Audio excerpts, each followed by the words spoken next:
Okay, the black bike is,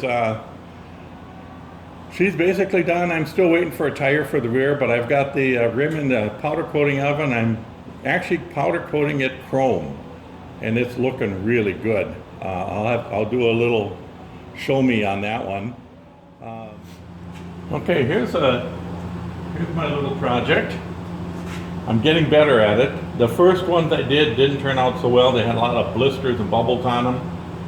This is looking pretty good. This is powder coat chrome, and it's about as close to chrome as you can get. It's got to cook here just a little bit more, but that's it. That's what she'll look like. The trick I learned with this is I powder coat them white first. So I powder coat the whole thing in white, let that get good and hot, and then I spray the chrome on the hot metal, and it instantly turns to chrome, and then I cook it. So I'll cook it for another probably 20 minutes here at 400 degrees.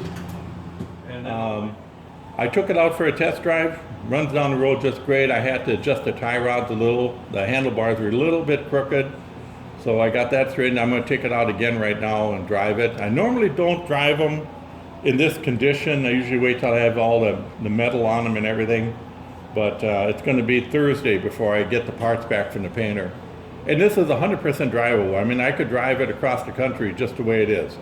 It's got everything except the panels, which are just cosmetic. I still have to make the storage tray for the front. I normally do that as part of the assembly process when I get the panels back. I'll probably do this one tomorrow. I'm actually going to do 3 of them because I got 2 bikes coming in tomorrow, I believe. And they're both Goldwing, so I'm going to get them done. This start to finish was 2 weeks. I'll have probably another 4 hours in it, just getting it together, and actually I shouldn't even have 2 hours in it. So it's basically done. 2 weeks on this one. The bikes that are coming in, I have every intention to get them done in 3 weeks and get them out so the owners can enjoy the bikes as soon as possible. So that guy is going for a test drive.